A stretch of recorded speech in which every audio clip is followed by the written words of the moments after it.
Hey, what's going on, everybody? I want to welcome you to another edition here today on Big Things Talk, where we have conversations that change the world. Today, I'm excited because we're talking to Byron Newsome. He's a cool dude. I know you're going to like him, so stay tuned for that. If you like what you see here on this channel, and if you want to see more videos and support this channel, please do subscribe. That would help us out a lot. Enjoy. Be easy.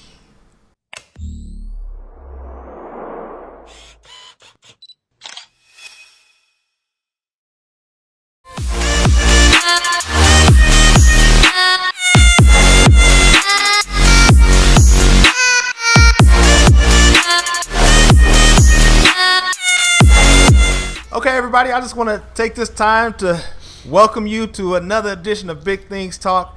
I am super excited today to have, one of the coolest dudes that I know, Byron Newsome. He has a tremendous story, some great things to share, and I've been knowing him for quite a while now, and we met in a program called Diversity Leadership Programs, where we were all about changing lives. Byron was one of the most competitive people that I know, and we still hang out, even though that's been probably over 10 years now, right, Byron? Well, yeah, it has been. Yeah. So, all right. So what I want to do real quick is just to introduce you today, so you know who we're talking about here. Byron Newsome is the host, writer, and producer of Torrence Citicale's The SportsDesk. Byron graduated with a speech communications and theater degree from Tennessee State University. He spent 3+ years as a sports reporter, host, and anchor at WRBL-TV in Columbus, Georgia, and WOWL-TV in Florence, Alabama. In addition to his broadcasting work, Byron has spent time as an actor, writer, and children's book author. You have seen him on TV shows like Days of Our Lives, Crminal Minds, that's my show, by the way, and Castle. He's been in numerous TV and voiceover commercials, and he most recently can be heard playing the voice of Tinker Tom on the smash hit video game Fallout 4. Byron was born and raised in Muscle Shoals, Alabama, but now calls Southern California home. When he isn't covering the local South Bay sports scene, you will find him spending quality time with family, working out, or looking for new ways to express his creativity. So without further ado, please join me in welcoming my man, Byron Newsome. What's up, brother? Hey, what's going on, Greg? How you doing, man? I'm doing good, boy. You looking good as ever. Appreciate it, dog. Appreciate it. You know how we do. You know how we do. But look, man, I'm super excited to have you join us here today on Big Things Talk. You know, the whole idea behind what we're trying to do here is just to create a platform that will allow you to kind of share what you're up to and see how we can help spread your message. Because, we talk to people here who I believe are changing the world. And so, and the other piece of that is, we want to give people a story where they can hear that you may have a story just like them. Yeah, absolutely. Right? And it could be something as simple as, this was what my teacher was, this is how my teacher treated me in 3rd grade. We have no idea what part of your story is going to relate to their story. Right. So, so what I really want to do is just kind of first paint a picture of who you are, where you're from, and then we'll talk a little bit about your journey, and then kind of get your philosophy on your ideas of success and some of the details and things that people can do in order to be successful. Right. So, what I like to do now is just kind of start from the beginning, man. Just tell me a little bit about your childhood, where you're from, how many brothers and sisters, cats and dogs, all that. Well, but I tell you, Greg, I was born and raised, like you said, in Muscle Shoals, Alabama. It's a little small town in the northwest corner of Alabama. Got 2 older brothers. Now, my brothers were 15 and 16 when I was born. So, oh, wow. So they went away to college when I was, able to talk and walk and all that. But I swear, man, right now we grew up at the same time.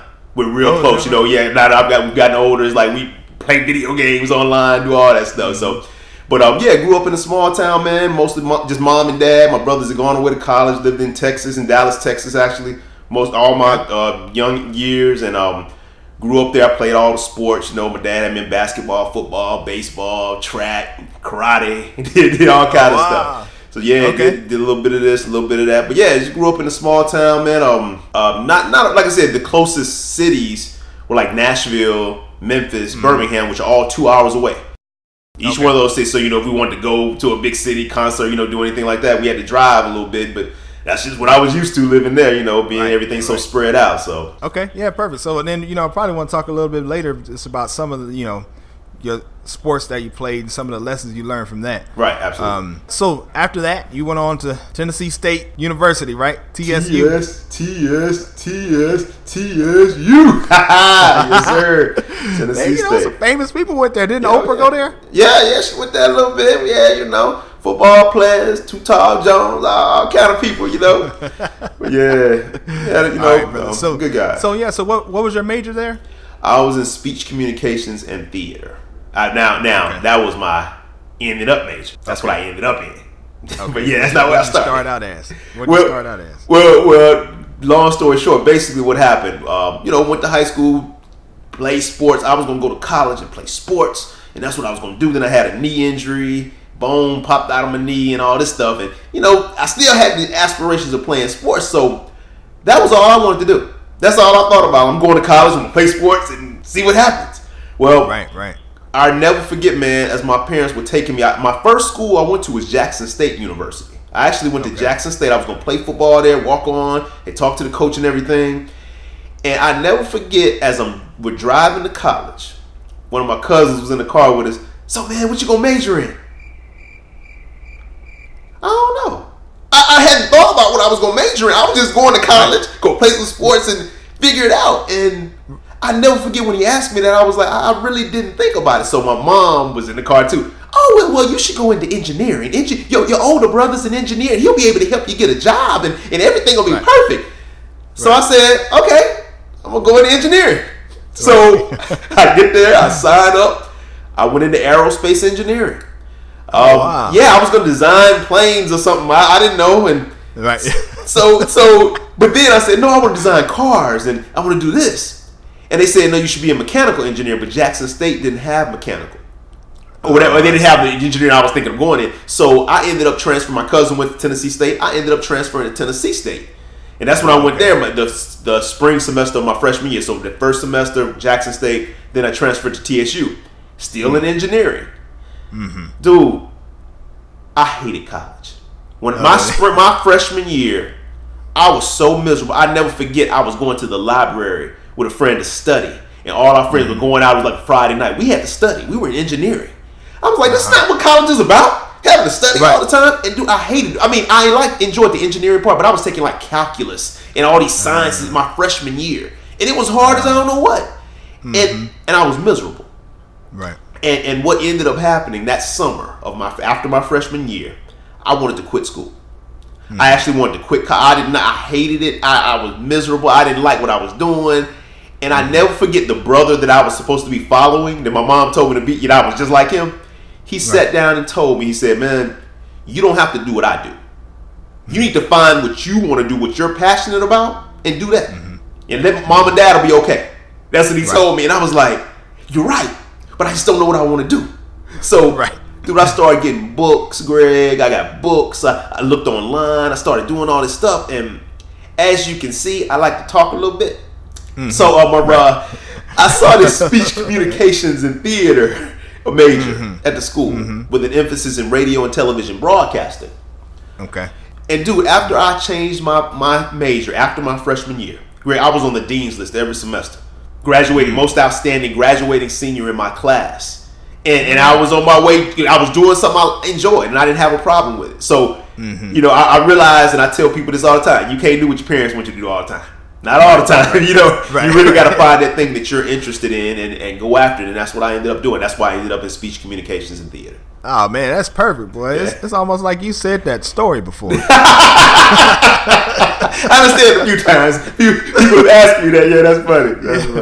No, man, I think that's so important, man, to follow your passion. And you know what? The story you're telling is no different than probably 90% of the people who go to college. Absolutely, man. Absolutely. So good, brother. Well, thanks for sharing that. So you done with college, and then what? What was your career path after that? Well, when my career path, like I said, I was in school for speech communications and theater with an emphasis in radio and television broadcasting. So I wanted to be on TV talking about sports and stuff like that.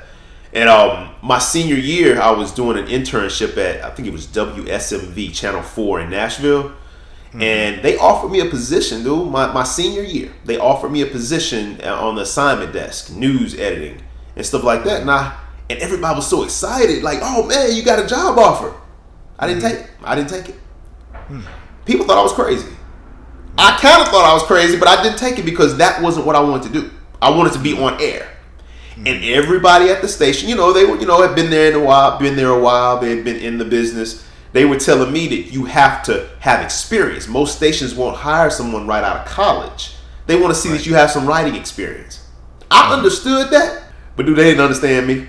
I'm stubborn and hard-headed, and I go after what I want. So I graduated, I think it was May 10th. We graduated. 2 days later, I had taken all the stuff out of the apartment, moved back to my parents' home. I took my stuff there. And I drove from Nashville to Florence to Huntsville, Dothan, Alabama, through Birmingham, Mobile, all the way to Panama City, Florida, on job interviews. Because see, what I heard was, oh, send your resume tape out. And all my classmates were doing that, but nobody was getting responses. And what I realized, everybody's resume looks the same. Everybody, it's a piece of paper, your resume tape. But see, I felt like I could sell myself better than my resume could. So I just basically called the station, was like, hey, I'm going to be in your area tomorrow. I was wondering if I could drop my tape off. They said, oh, sure. Dude, once I got in there, I sold myself. So I had a couple of on-the-spot interviews. And within 2 weeks after graduating, I had a job offer in Florence, Alabama. That's how I got my first job. So, is that right? Yeah, on TV as a news reporter. Oh, wow. So they told me I couldn't do it, and I was determined to show them I could. And I got what I went after. So that's kind of the path I went on and, started in broadcasting. Right. Now, one of the things I really admire about you is just your competitive drive. I probably know that more than probably a large percentage of people that are watching this.